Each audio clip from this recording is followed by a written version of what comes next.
যদি বাংলাদেশকে নিয়ে যদি বাড়াবাড়ি করে তাহলে বাংলাদেশ সাবেক যে মানচিত্র যেটা ওইটা আমরা টান দিব। মোটামুটি কয়দিন দখল করতে পারবেন? ভারতীয় সাংবাদিক হচ্ছে যে এরা হচ্ছে যে নির্লজ্জ, কারণ ভারত নিজে মনে হয় নিজে দাঁড়াতে পারে না, তো আরেকজনের কি হাত ধরবে?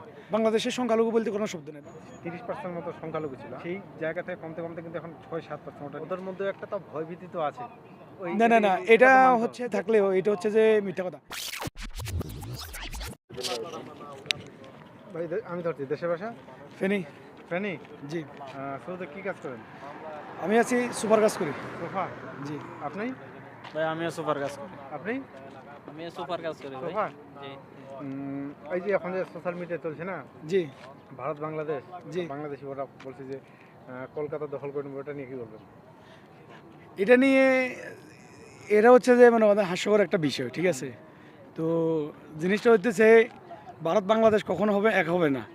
আর ভারতেরটা ভারতের কাছে থাকবে। ভারত যদি বাংলাদেশ নিয়ে যদি বেশি বাড়াবাড়ি করতে যায় তখন ভারতে ভাগ হয়ে যাবে, বাংলাদেশের কোনো কিছুই যায় আসবে না। কারণ এই দিক দিয়ে মনে করেন দেন পাকিস্তান আছে, রাশিয়া আছে, চীন আছে, এরা সবগুলোই মনে করেন কি বাংলাদেশ পক্ষের লোক। ভারতের জন্য মনে করেন ভারতের আশেপাশে কোনো এলাকা ভিত্তিক বা কোনো রাষ্ট্রভিত্তিক তাদের কোনো বন্ধুত্ব নাই। শুধু একমাত্র যেও ছিল আওয়ামী লীগ সরকারের আমলে বাংলাদেশে ছিল, এর বাইরে আর কেউ ছিল না, ঠিক আছে? তো এখন বাংলাদেশ সরকার যে ছিল এর নেই এখন। তো এখন আর পরবর্তীতে মনে করেন আর এই জেনারেশন আসবে না যে ভারতের সাথে সমঝোতা করবে। এটা এরা যদি বুক দেখায় এরাও বুক দেখাবে, আর যদি ফিট দেখায় তাহলে এরাও ফিট দেখাবে। এখানে কোনো সমঝোতার কোনো কিছু আসবে না, এটাই। আর ভারত চট্টগ্রাম দখল করে নিতে চায়। ভারত চট্টগ্রাম দখল করে নিতে চাইলে বাংলাদেশের জনগণ আছে, এরা কেউ কোনো এক বিন্দু জায়গা ছাড় দেওয়ার মতো না। এতদিন যা ছিল এরা স্বৈরা শাসকের গতির জন্যই মানে এটা হয়েছে আর কি। তো বর্তমানে আর এগুলো হবে না, আশা করা যায়। আর সোশ্যাল মিডিয়া অনেকে বলছে যে কলকাতা দখল করে নেবে, ওটা নিয়ে কলকাতা যেটা সাবেক আব্দুল হামিদ বাসানির যে মানচিত্র যেটা, যদি বাংলাদেশকে নিয়ে যদি বাড়াবাড়ি করে তাহলে বাংলাদেশ সাবেক যে মানচিত্র যেটা ওইটা আমরা টান দিব। আমরা ওইটার জন্য প্রস্তুত আছি। প্রস্তুত আছেন? জি ইনশাল্লাহ। মোটামুটি কয়দিন দখল করতে পারবেন? মোটামুটি কয়দিনে না, এটা হচ্ছে যে রাষ্ট্রের হিসাব হচ্ছে যে যুদ্ধের যে হিসাবটা এটা আমরা চাই না। আমরা চাই যে সবাই শান্তিপূর্ণ যে জায়গায় আছে সব জায়গায় ভালো থাকুক, কিন্তু যদি ওভার কোনো কিছু করে তাহলে কেউ এখানে ছাড় দেওয়ার মতো ব্যক্তি না। ভারত সীমান্তে যারা এরা হচ্ছে যে এগুলো হচ্ছে যে মুদির সৈনিক, মুদির যারা আছে এগুলো বাংলাদেশের কোনো কিছু করতে পারবে না। এরা শুধু হুঙ্কারে দিতে পারবে, আর বেশি কিছু না। এটা কি শুধু মানে জনগণের সঙ্গে জমেন না সরকারের সঙ্গে শুধু? এগুলো সরকারের সঙ্গে সরকারের সম্পর্ক, এগুলা জনগণের সঙ্গে না। জনগণ আপনি দেখেন যে এখন বর্তমানে যে বাংলাদেশের সাথে যে সামান্য বিরোধের কারণে ভারতের অনেক ব্যাপক পরিমাণে পর্যটক কেন্দ্রভাবে অনেক ক্ষয়ক্ষতি হয়েছে বা চিকিৎসা কেন্দ্র ভিত্তিক। তো এগুলো আরও অনেক ক্ষয়ক্ষতি দেখা যাবে, কারণ ভারত নিজে দাঁড়াতে পারে না, তো আরেকজনের কি হাত ধরবে? এটা হচ্ছে যে বাংলাদেশের সাময়িক একজন দুইজন সাময়িক এগুলা দেখা যাবে। তো আপনি যদি অন্য জিনিস নিয়ে চিন্তা করেন তাহলে এটা কিছু না, অন্য কিছু না। কারণ 2-4-5 জনের মনে করেন আপনার ফ্যাটের উপরে লাথি আসলে মনে করেন মনে করেন পুরো রাষ্ট্রের উপরে চলে আসে, এটা বুঝতে হবে।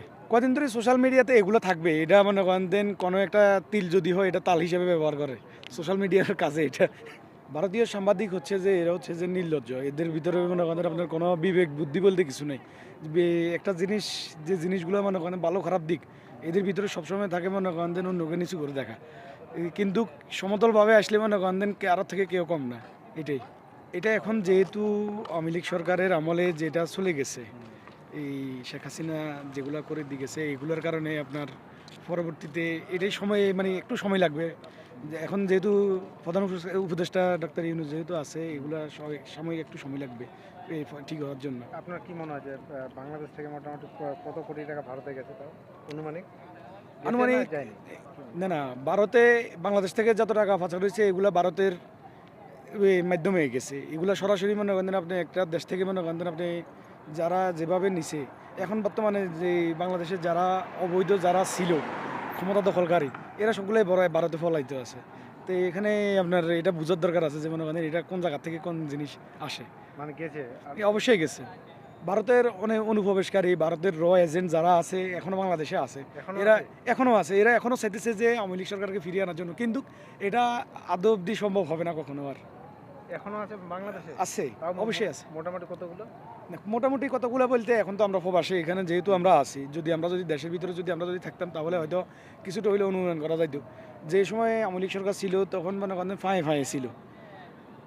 বাংলাদেশের সরকারি বিভাগে চাকরিজীবী বিভাগে অনেক লোকজন ছিল ভারতীয় নাগরিক। বাংলাদেশের যারা মনে করেন যে কোটা সংস্কার যেটার কথা বলছি, যদি এগুলো যদি ভারতীয় লোকজন যারা এদেরকে যদি চাকরি যদি না দিয়ে যদি বাংলাদেশ যারা আছে বাসিন্দা যারা আছে এদেরকে যদি দিত তাহলে এত প্রবলেমও হইতো না। ভারতীয় কি মনে হয় আপনার যে ভারতীয় বাংলাদেশে অনেক চাকরি করে? অবশ্যই করে, এখানে অনেকজনে আছে, এই কত হাজার লোক জানি ভারতীয় নাগরিক বাংলাদেশে চাকরি করে, পুলিশ, সেনাবাহিনী, অন্যান্য ডিপার্টমেন্টে কাজ করে, ব্যাংকের সব কিছুতেই আছে। বাংলাদেশের সংখ্যালঘু নিয়ে কি বলবেন? সংখ্যালঘু বাংলাদেশের সংখ্যালঘু বলতে কোনো শব্দ নেই, বাঙালি একটাই জাতি। হিন্দু মুসলমান বাংলাদেশের ভিতরে কখনো সাম্প্রদায়িক কখনো সৃষ্টি হয় নাই। এটা ইন্ডিয়ার ভিতরে ছিল, শুধু এখন থেকে না, 1965 সাল থেকে মনে করেন আপনার এই সংখ্যালঘু বা এই যে সাম্প্রদায়িক যে দাঙ্গাগুলো হয়েছে এগুলো ভারতের ভিতরে হয়েছে, অন্য কোনো রাষ্ট্রের ভিতরে না। বাংলাদেশের ভিতরে কোনো মনে করেন হয় নাই, শুধু এই ইসকনের কারণে মনে হয় সর্বপ্রথম বাংলাদেশের ভিতরে সংখ্যালঘু বা শব্দ এটা উঠে এসেছে, কিন্তু এর বিপরীতে আর কখনো এগুলো আসে না। এটা হচ্ছে যে একটা রাষ্ট্রীয়ভাবে নিচে দেখানোর জন্য এগুলো সব কিছু হচ্ছে যে ইন্ডিয়ার ষড়যন্ত্র এবং চক্রান্ত, অন্য কিছু না। আমাদের বাংলাদেশে একসময় মোটামুটি 30% মতো সংখ্যালঘু ছিল, হ্যাঁ? সেই জায়গা থেকে কমতে কমতে কিন্তু এখন 6-7% ওটা নিয়ে। এটা এগুলো হচ্ছে যে সংখ্যালঘু কিছু না, কারণ বাংলাদেশ এখন পর্যন্ত যদি সংখ্যালঘু যদি হিসেব করে, হিন্দু, মুসলিম, বৌদ্ধ, অন্যান্য ধর্মের লোকও আছে। এই যদি আপনি সংখ্যালঘু এখন মানে আমাদের পার্শ্ববর্তী অঞ্চল হচ্ছে যে ভারত, তো আমরা যদি সংখ্যালঘুর হিসেব করি, আমাদের দেশে খ্রিস্টানও বাস করে, বৌদ্ধও বাস করে, তাদের উপরে তো কোনো অনাচার হইতেছে না, হিন্দুর উপরে কেন হইতে যাবে? এটা হচ্ছে যে ভারতীয় একটা মানে গণমাধ্যমের ভিতরে এগুলো বাংলাদেশকে নিচু দেখানোর জন্য। বাংলাদেশ সংখ্যালঘু বলতে কোনো শব্দ নেই, বাংলাদেশ বাঙালি জাতি, এটা সবাই ভাইবে না। সংখ্যালঘু যেটা, এটা যদি মুসলমানরা যদি কখনো যদি হিসেব করতো, ঠিক আছে, তাহলে এগুলো আরও আগে থেকে দেখা যেত, কিন্তু আলহামদুলিল্লাহ এখন পর্যন্ত এগুলার প্রতি কোনো বিশেষ কোনো কিছু দেখা যায়নি। আমাদের আঞ্চলিকভাবে প্রত্যেক গ্রাম অঞ্চলে, পার্শ্ববর্তী অঞ্চলে হিন্দু বাড়ি আছে, কিন্তু কেউ কখনো বলতে পারে নাই যে তাদের উপরে অত্যাচার বা তাদের উপরে জুলুম। ঠিক আছে, কিন্তু এখন যারা এগুলা নতুন মানে আপনার 5ই অক্টোবরের পরে মনে করেন এগুলা শুরু হয়েছে, মনে করেন সরকার যাওয়ার পরে এই সংখ্যালঘুর কথাবার্তাই উঠতেছে, এবং দ্বিতীয়তে আপনার এই তাদের উপর অত্যাচার করা হইতেছে। এগুলো কিছু না, এগুলো হচ্ছে যে আপনার দেখেন কয়েকজন ভালো ভালো হিন্দু যারা আছে এদেরকে কিছু না, এগুলো বর্তমানে মনে করেন একটা সংগঠন তৈরি করছে আপনার ইসকনরা, এইগুলো এই মনে করেন এগুলো বাড়াবাড়ি করতেছে। এই কয়েকদিন আগে আপনাদের বাংলাদেশে অনেক সংখ্যালঘু যে আন্দোলন, ওদের মধ্যে একটা তো ভয়ভীতি তো আছে। না, এটা হচ্ছে যে এগুলা হচ্ছে যে ভয়ভীতি থাকলেও এটা হচ্ছে যে মিথ্যা কথা।